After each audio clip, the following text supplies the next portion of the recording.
nós vamos dar início ao debate sobre os impactos da reforma da Previdência na vida do servidor público. No nosso caso específico, os impactos dessas maldades que estão previstas, estão programadas pelo governo federal e vão se abater sobre todos nós, principalmente sobre os professores mais jovens, sobre os mais novos. Para isso, então, nós convidamos a professora Sara Grâniman, da Universidade Federal do Rio de Janeiro. Chamamos também o nosso assessor jurídico, Dr. Guilherme Zagallo, e a mesa a eles pertence. O professor Menezes vai fazer uma fala rápida. A motivação desse debate vem exatamente do fato de que está em tramitação esse projeto de lei e que isso acarreta sérios riscos. Então, em função disso, mesmo antes do GT Seguridade se constituir, o Comando Local de Mobilização organizou essa atividade e pretende fazê-la em mais espaços. Ou seja, a nossa ideia é fazer esses debates em cada Assembleia Departamental. Então, vamos dar início à fala de Sara.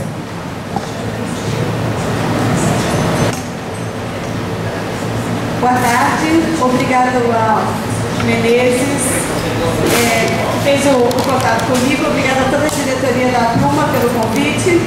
É uma honra participar da luta. Eu milito no ANDES, milito no GT de Seguridade Social e milito na do FERJ, que é a seção local dos professores, dos docentes da UFRJ. Bom, eu já estive aqui nas lutas de 2003 e 2004, no debate que naquela época, contra a reforma da Previdência do governo Lula, apontava para os servidores. O que apontava fundamentalmente, então, em 2003, e que foi homologado e passa a funcionar a partir de 1º de janeiro de 2004.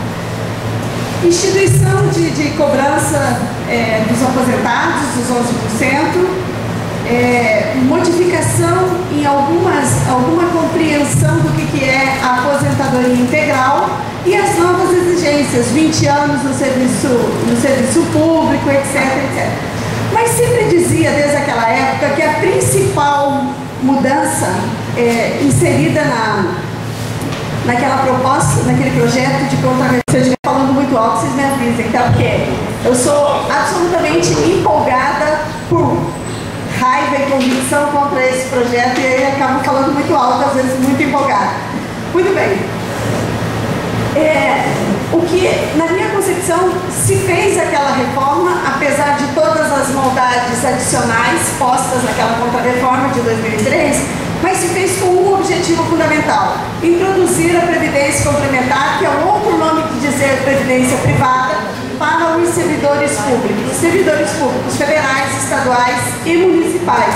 Porque esse projeto, embora regulamente a Previdência Privada dos servidores públicos federais, ele é estendido também e há a possibilidade, inclusive, dos servidores públicos estaduais e federais estarem nesse mesmo fundo de pensão. Bom, então essa proposta aqui, que não é uma proposta do mundo do trabalho, é uma proposta estritamente do capital, porque só a ele interessa, né? Para recolher fundos do trabalho, além de toda a exploração que já realiza no dia a dia, além da extração de mais-valia, além da extração de trabalho não pago, os fundos de pensão, a Previdência Complementar, ou se vocês quiserem, sem nenhuma firula, a Previdência Privada, que é disso que se trata, pretende recolher dos trabalhadores um montante significativo de recursos para enfrentar, por exemplo, momentos de crise como essa que o capital vive no mundo inteiro, pelo menos a partir de 2007. Aliás, a previdência complementar, a previdência privada dessa forma, chamada fundo de pensão, nasce exatamente no confronto de capital e trabalho em 1954, nos Estados Unidos, quando os trabalhadores da General Motors fazem uma grande greve, a última grande greve dos metalúrgicos e dos operários da indústria automobilística nos Estados Unidos, fazem uma grande greve e o presidente da General Motors diz o seguinte: ao invés de um aumento do salário no tempo presente, vocês não concordariam em ter uma previdência, uma melhoria no tempo futuro?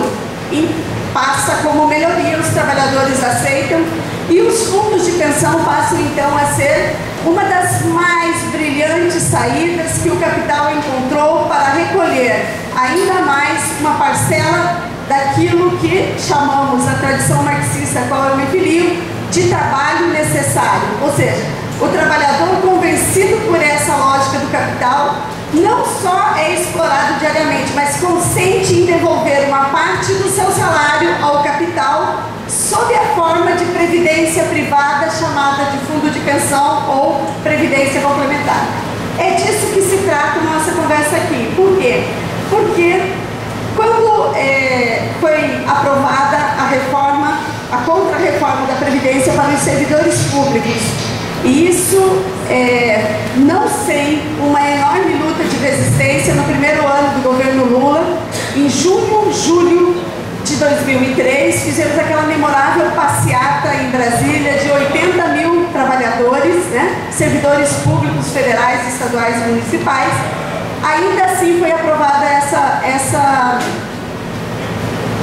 que era a essência da contra-reforma da Previdência. Cobrar os aposentados foi muito grave, modificar a forma de calcular o que é a aposentadoria integral foi muito grave, mas o mais grave do que tudo é a Previdência complementar.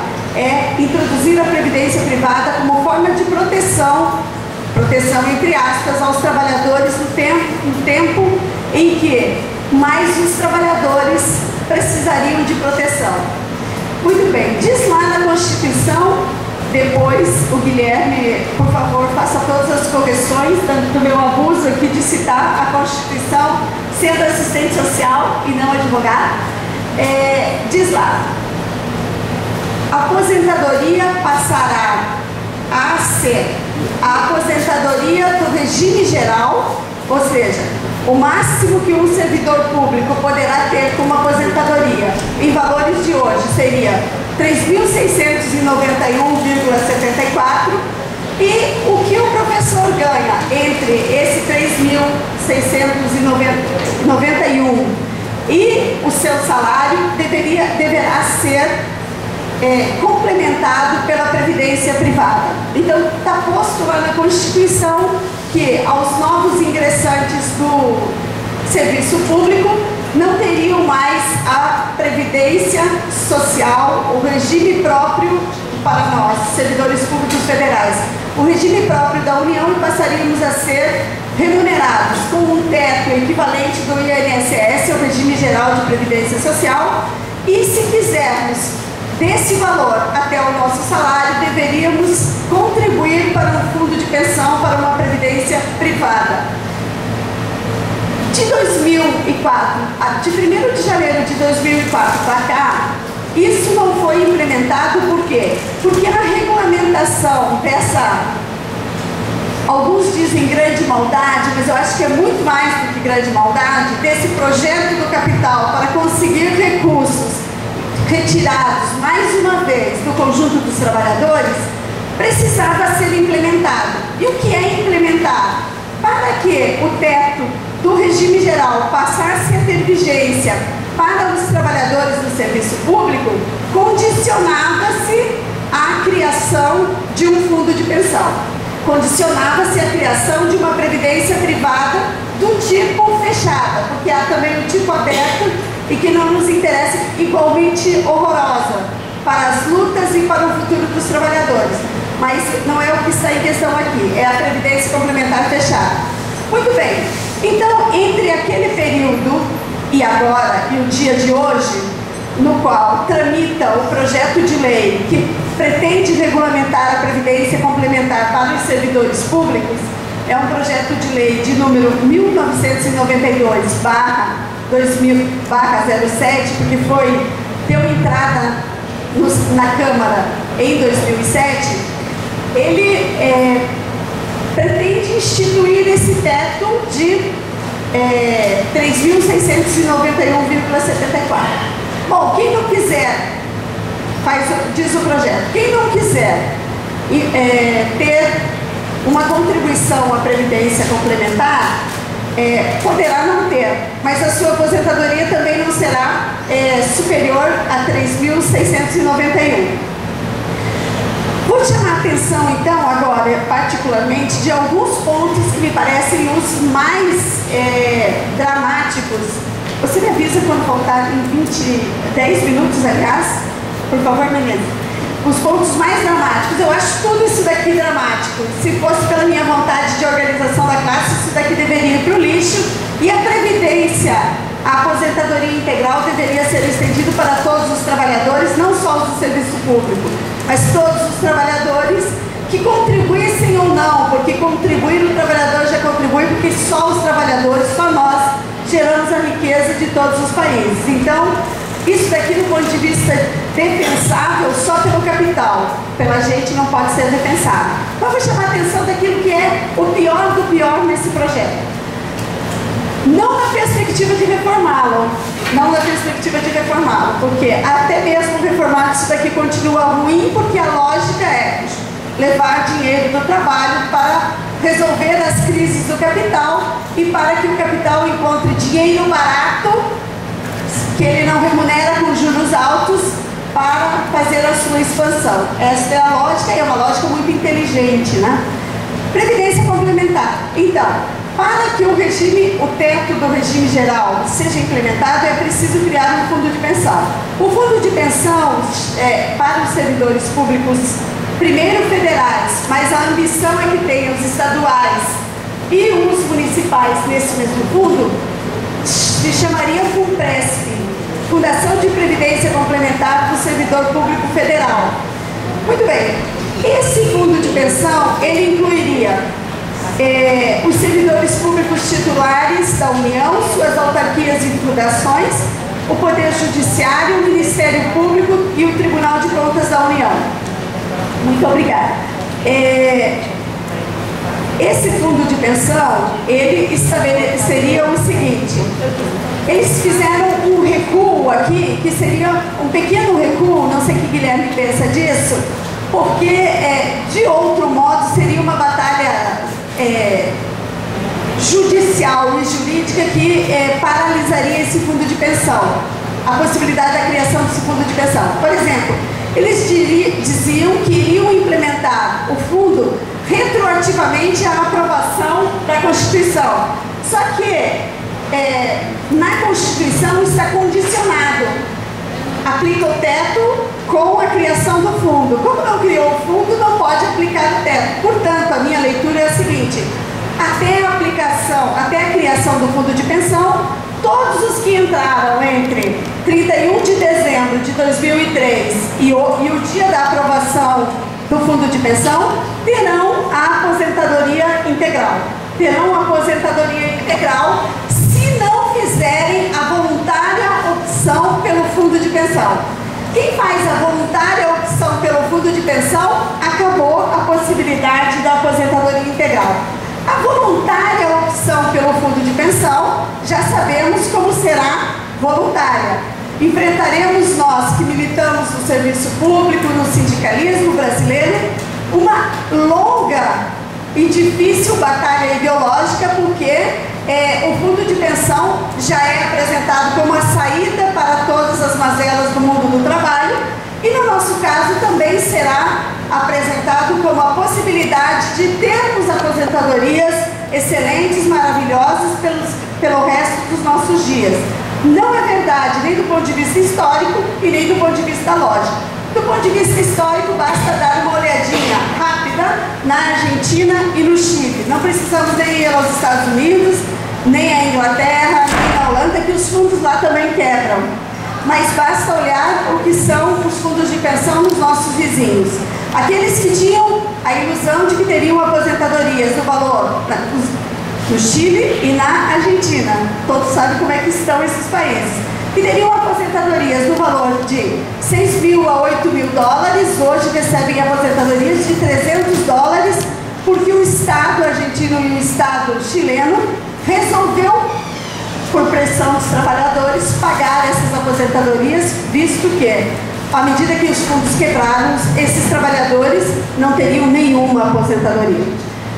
Então, qual é a questão? A questão aqui é que, uma vez feita a opção, nós todos, que já somos servidores públicos, por exemplo, e que estamos na ativa, e que espero que ninguém aqui, e ninguém que a gente conheça, e ninguém que a gente não conheça, e que a gente faça uma luta muito forte, não faça adesão a esse fundo de pensão.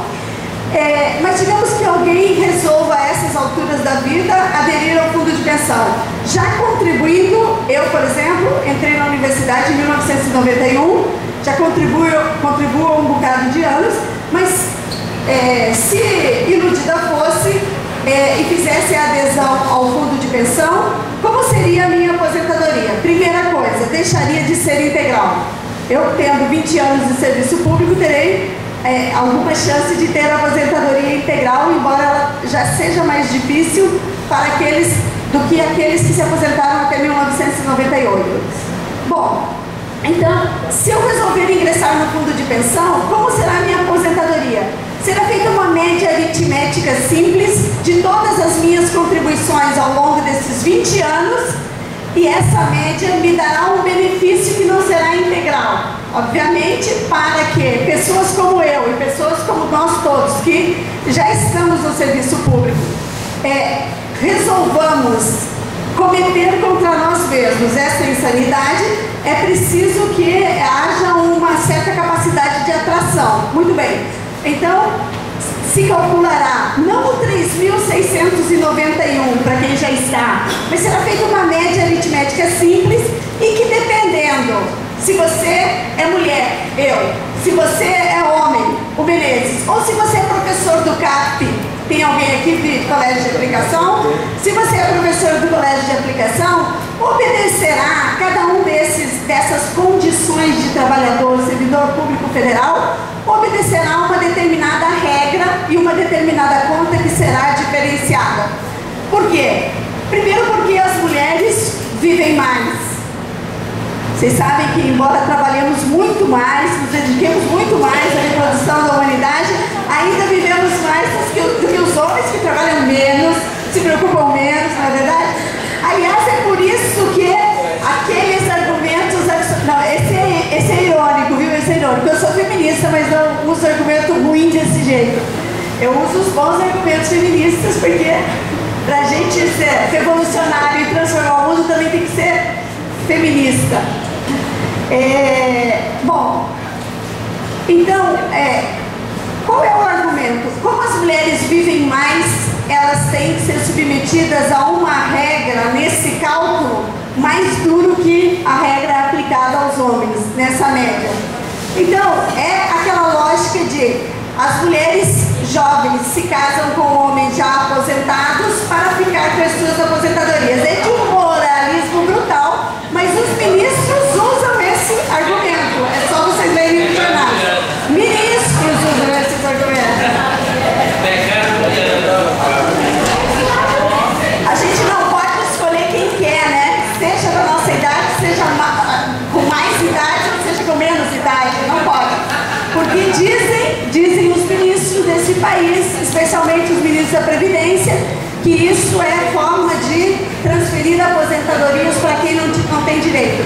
E mais, se vocês leram o projeto de contra-reforma da Previdência aplicado ao regime geral e não ao nosso, está posto lá que as mulheres viúvas com mais de 15 a 20 anos de diferença entre o casal terão no máximo mais 5 anos de aposentadoria e depois cancela. É verdade?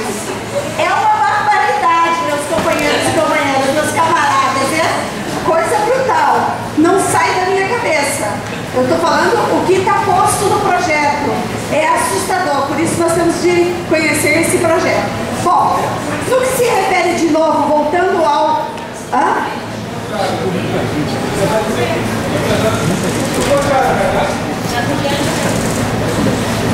os homens morrem antes, então a regra está explicitamente posta para as mulheres. Tá? E claro, né, o legislador nem isonômico é do ponto de vista do seu machismo, né? Só mulheres casam com homens mais novos, homens não poderiam casar com mulheres mais velhas, né? Absurdo isso. Bom, voltando ao projeto que nos atinge. Então, além do cálculo diferenciado, dependendo se homem, se mulher ou se professor do colégio de aplicação, espero que todo mundo só um pouco.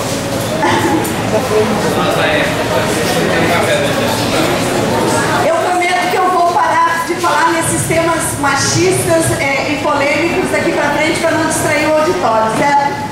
Bom, uma vez feita a opção, aquele que tem direito à aposentadoria integral, eu, por exemplo, uma vez feita essa opção, o negócio é tão duro, que diz o projeto, uma vez feita a opção, não há como voltar atrás. Você faz a opção por desconhecimento, fez a opção, renunciou à aposentadoria integral e aí azar é seu porque é irrevogável e irretratável, salvo erro, o que o projeto diz. Ou seja, o negócio é tão ruim que você tem que fazer, que uma vez que você passa iludido, você não pode mais voltar atrás, né? Isso posto na letra da lei, vou entrar de novo aqui no pedaço do Guilherme, mas como eu sou uma marxista, a totalidade é de todos e o conhecimento não está fragmentado, uma vez feita a opção, quando isso está posto na letra da lei, aí não se pode alegar desconhecimento, né?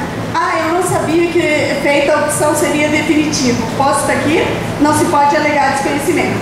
Muito bem. Além desse cálculo, né? Esse cálculo combinado, das contribuições que eu já fiz ao longo de 20 anos sobre a totalidade do salário, 11% sobre a totalidade dos proventos, de tudo que eu recebo, o cálculo combinaria isso, uma média aritmética simples, aplicada a mim, mulher, obrigada, mais aquilo que eu passaria a contribuir para o fundo de pensão. Não chegará a ser nunca igual ao valor da aposentadoria integral que eu renunciei, percebe? Nunca chegará a ser o valor da aposentadoria integral, sempre será menor, certo? Ainda que seja apresentado cheio de qualidades esse projeto. Qual é o problema? Sobre essa outra parte do fundo de pensão, qual é o percentual de contribuição do trabalhador? O percentual de contribuição do trabalhador será conforme o projeto, de 7,5%. Então, é também um valor que pode ser atraente para o trabalhador. Diz o seguinte: vou contribuir até 3.691, e óbvio que eles vão ter que equiparar com o regime geral, porque senão ficará ainda mais absurdo. Então, sobre 3.691, eu contribuirei com cerca de 11%, que eu contribuo no regime geral, que dá em torno de 370, 371 reais, mais 7,5% sobre a parte do salário superior ao 3.691. Tá claro isso? Não? Tá? Bom, 7,5% para o fundo o trabalhador e 7,5% para o fundo o empregador. Há um problema aqui, gravíssimo, não é um problema lateral. A partir de 2001, chegou ali a minha querida Josefa, que eu conheço de bastante tempo. Beijo!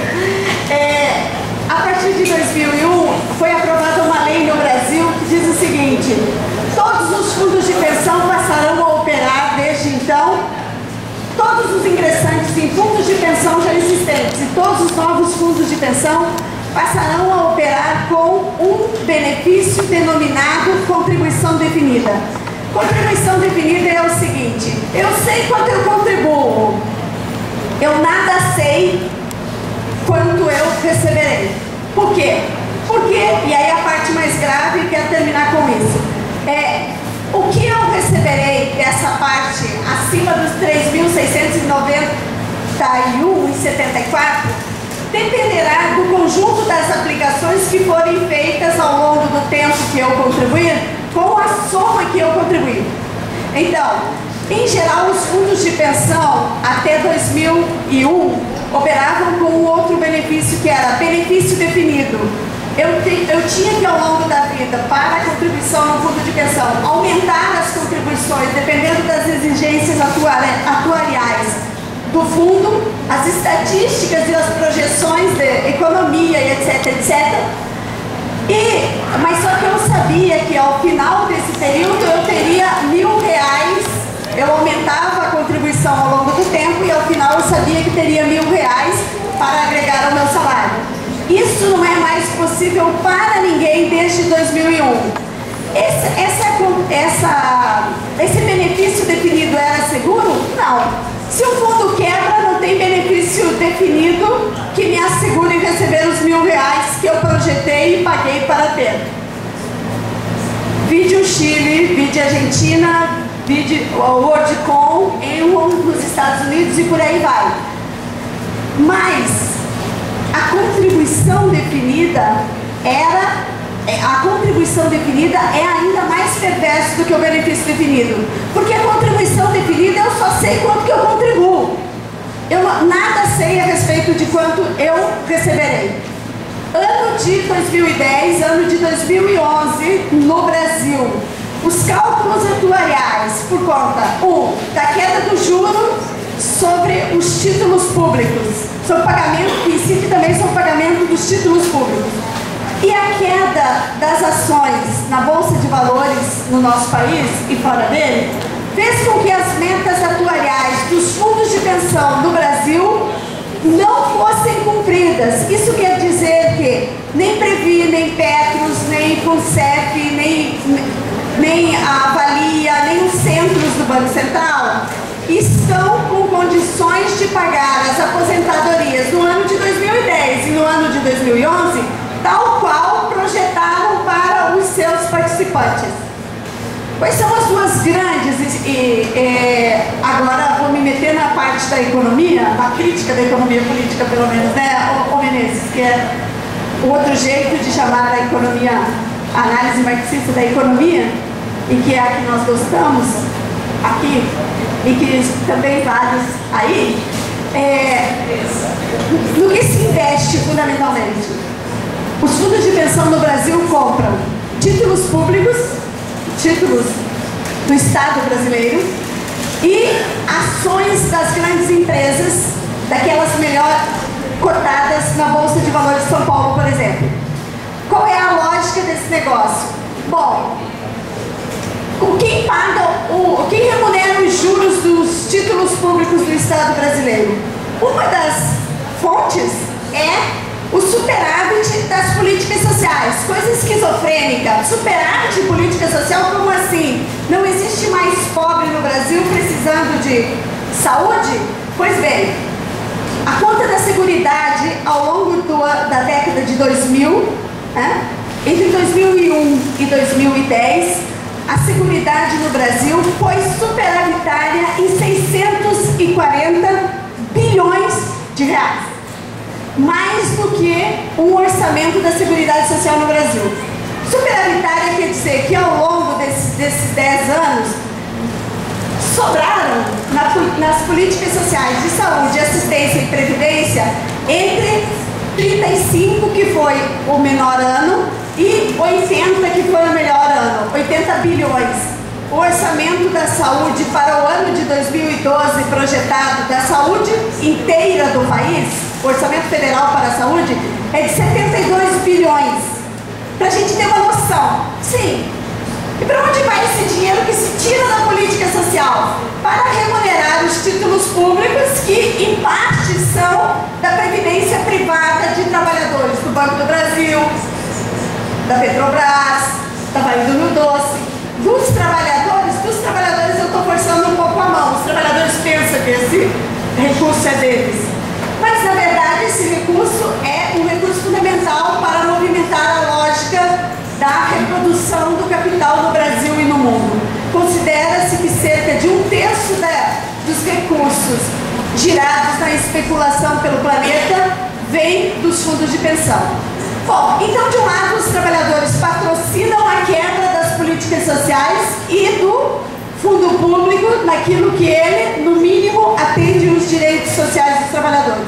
Do outro lado, cada vez que os fundos de pensão compram ações das empresas, eles estão dizendo: é preciso implementar ainda mais a extração de mais-valia ou a exploração dos trabalhadores dessas empresas para que as nossas ações sejam as mais rentáveis possíveis e a nossa aposentadoria, em tese, seja larga e generosa. As aposentadorias do Brasil, mesmo dos 3 maiores fundos de pensão, vocês estão vendo que eu sou uma mentirosa, né? Eu já falei que era a última frase, já falei mais umas 50 frases depois daquela, mas eu já vou acabar, tá, Menezes?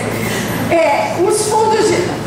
só nisso que eu minto, nesse negócio dos fundos de pensão, eu falo com a maior seriedade. E é verdade isso.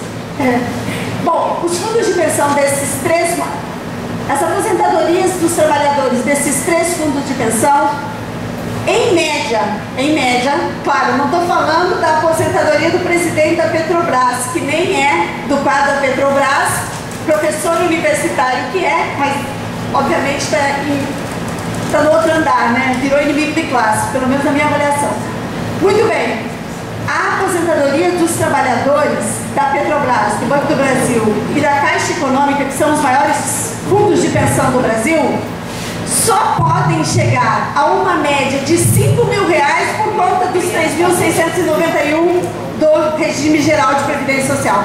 Não fosse os 3.691, não poderiam ter as aposentadorias em média, especialmente para a Petros, para os trabalhadores da Petrobras. Estou falando em média, obviamente que média tem muitos problemas. Não poderia chegar a esse valor de 5 mil. Os trabalhadores do Banco do Brasil, em Caixa, por exemplo, que no máximo se aposenta com R$2.000, não precisa dos valores, não precisaria em nada dos valores do fundo de pensão se o regime geral fosse pago pelo teto, que hoje corresponderia a cerca de R$370. Os fundos de pensão, portanto, esse que querem transformar o mercado financeiro, diz isso, que em 10 anos, criado com o Presp, nós teremos nas Américas, inclusive maior que o CalPERS, que é o fundo de pensão dos professores do estado da Califórnia, o maior fundo de pensão das Américas. Como vocês veem, trata-se de uma profunda e restrita convicção de proteção aos trabalhadores na velhice e nada a ver com a pirotecnia do capital para se reproduzir, aumentando a exploração dia a dia. Eu espero que nós consigamos, se não barrar no Congresso, porque nós conhecemos bem o Congresso, consigamos, na batalha ideológica do dia a dia, fazer com que os nossos companheiros, os nossos camaradas, os nossos colegas de serviço público não se filiem a esse projeto, porque ele é absolutamente contra os interesses da classe trabalhadora, não só nesse país, mas em qualquer país do mundo. Obrigada.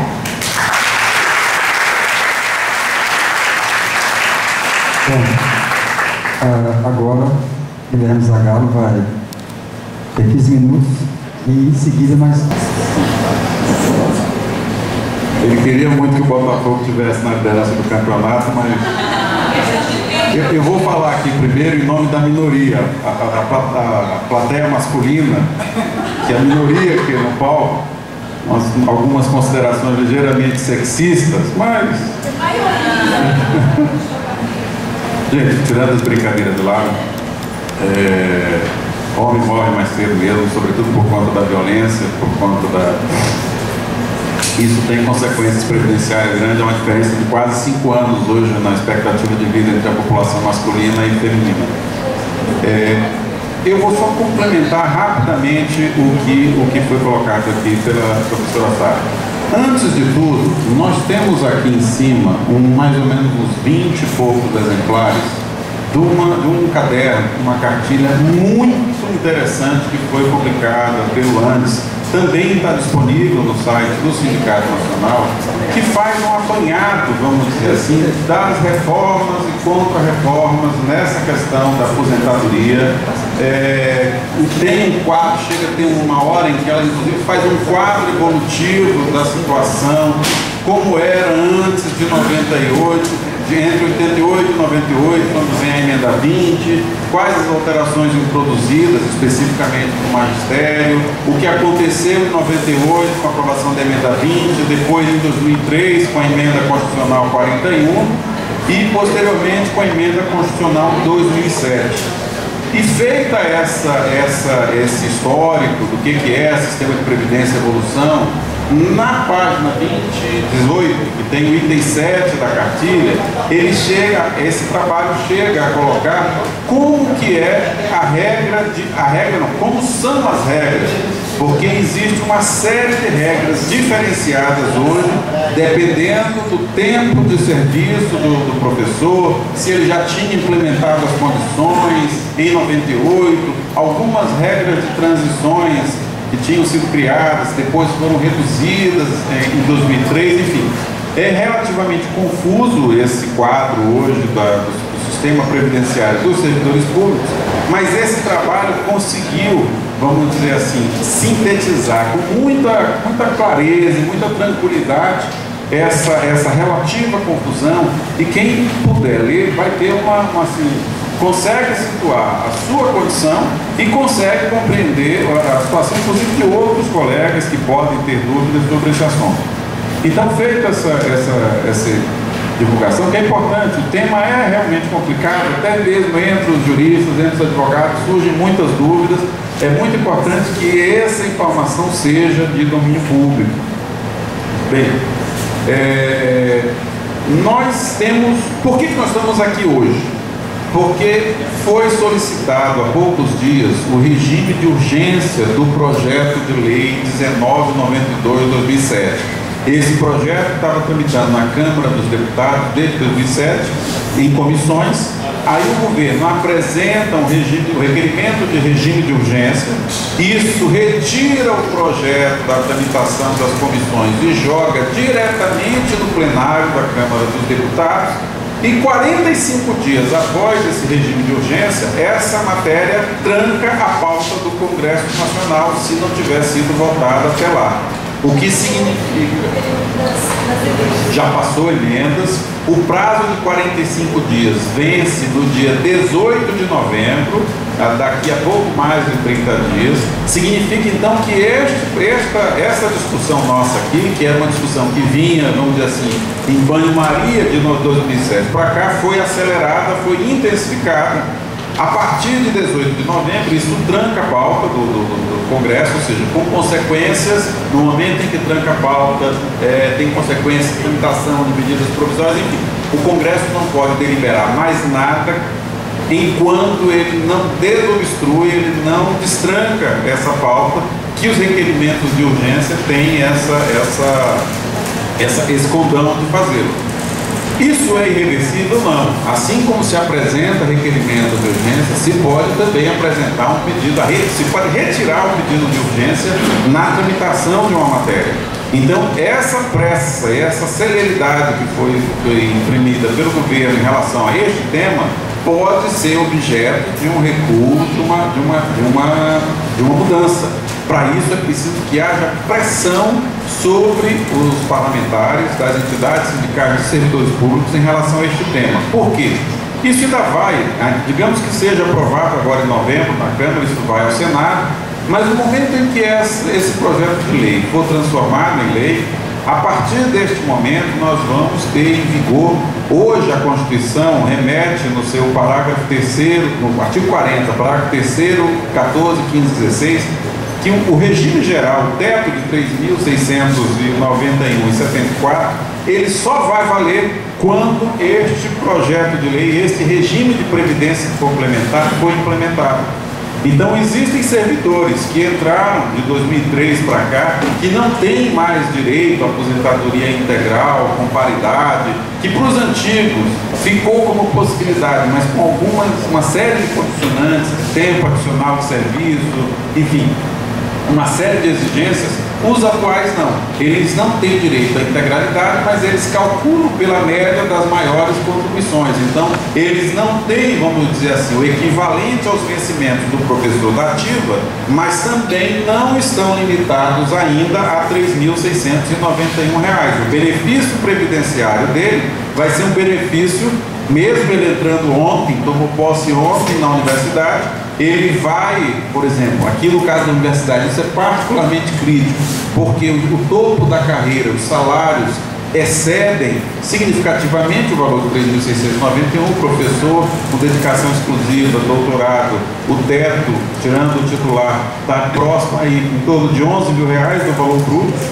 Então, professores universitários na sua carreira seriam particularmente atingidos, assim como os professores do colégio de aplicação, enfim, o magistério federal seria particularmente atingido pela implementação desse projeto de lei. E quais são os grandes... Essa é, claro, a principal consequência da aprovação desse projeto de lei.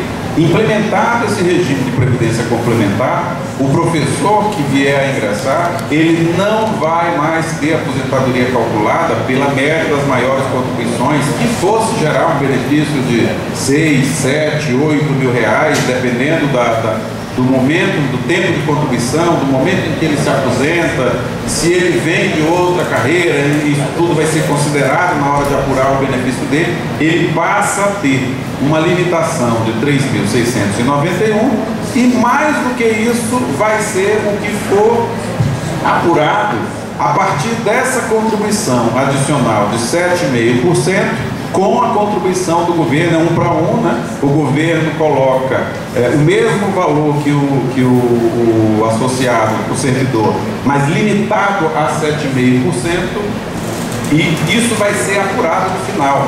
É a diferença muito grande e absurda entre o regime de benefício definido e o regime de contribuição definido. No regime de benefício definido, o trabalhador, o servidor, ele sabe quanto ele vai receber no momento da sua aposentadoria. O risco é do patrocinador. Se os investimentos daquele fundo de previdência forem mal feitos, ou ainda que não mal feitos, não alcançarem a rentabilidade esperada para remunerar aquelas complementações, o risco é do patrão, do empregador. No regime de contribuição definida, em que o trabalhador só sabe quanto que ele paga, mas não sabe quanto que ele vai receber, o risco é dele. Ele não participa da gestão diretamente, tem um conselho deliberativo lá. Normalmente, aqui está previsto até 10 representantes dos contribuintes, dos assistidos, e 5 representantes patronais do governo.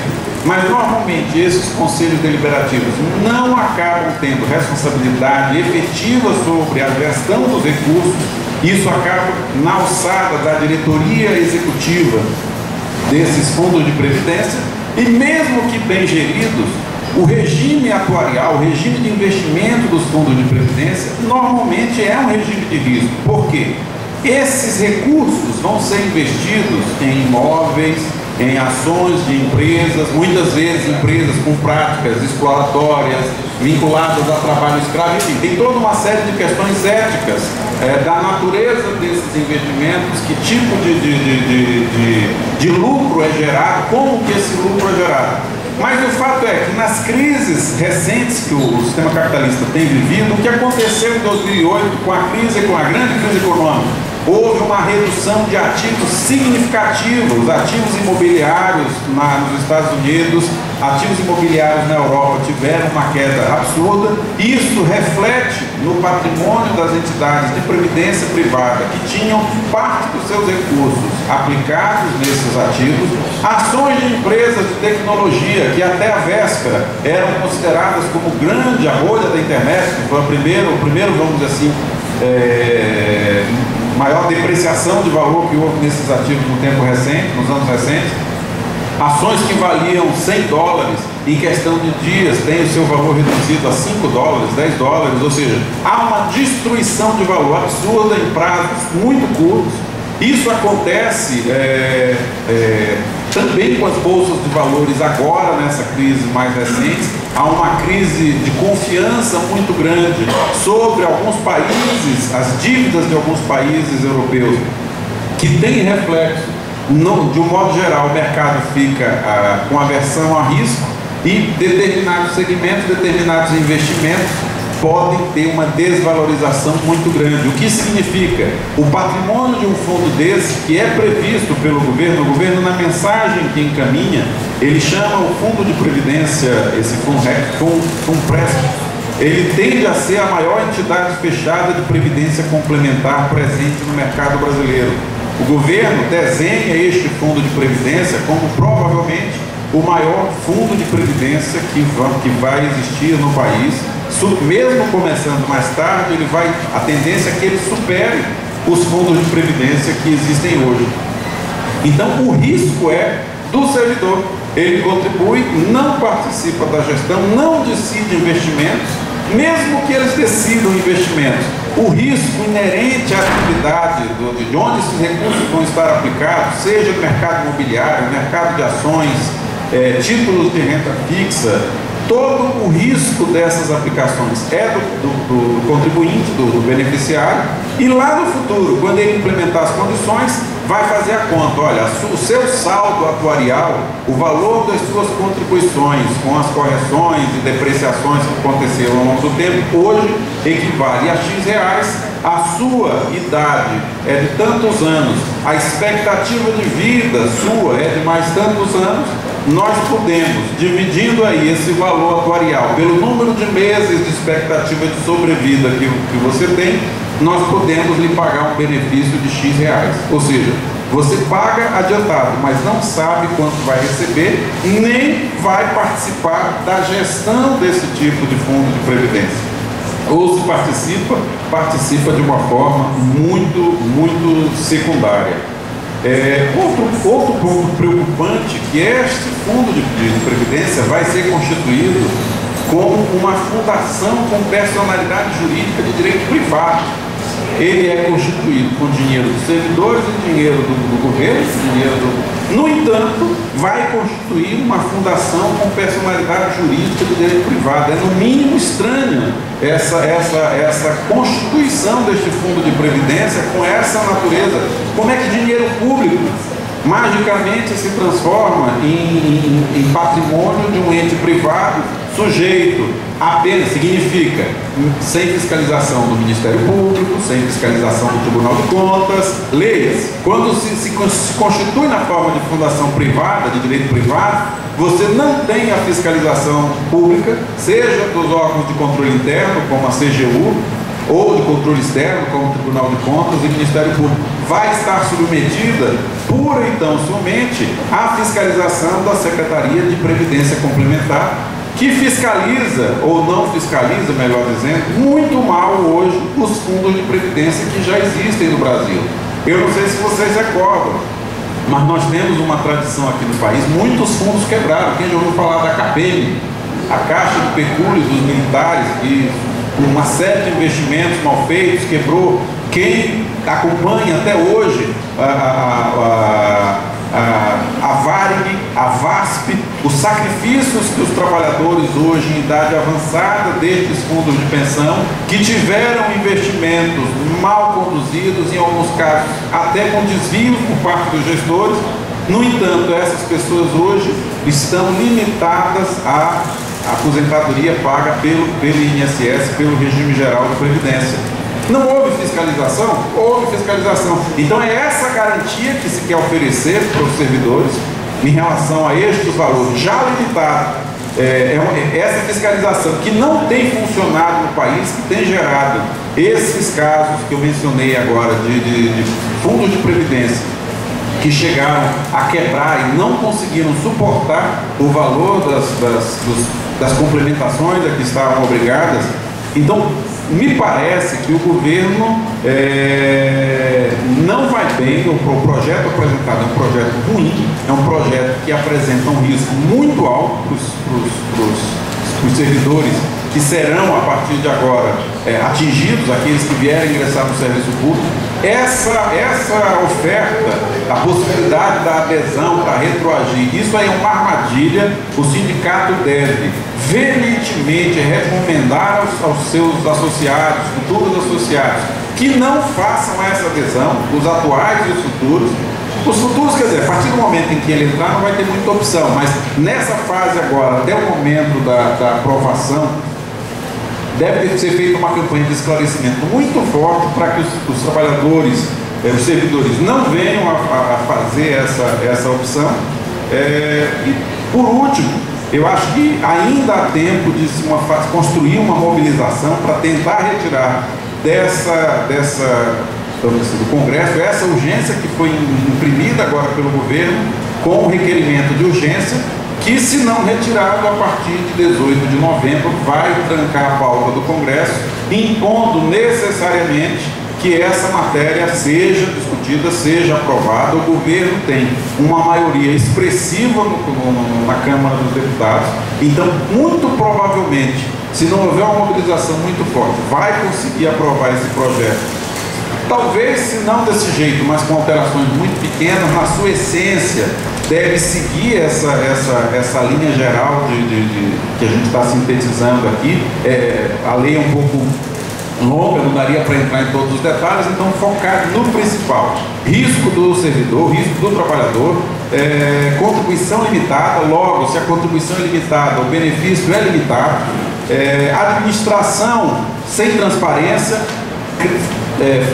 o fundo criado como de regime privado que afasta a fiscalização dos órgãos públicos sobre os recursos desse fundo, enfim, tudo indica que a forma como o governo está optando, se aprovada dessa forma, causará muitos, mas muitos prejuízos aos servidores futuros que vierem a ser regidos, tiverem a sua previdência complementar regida por esse fundo de previdência complementar e se compressa. É isso, mas a gente fica para as dúvidas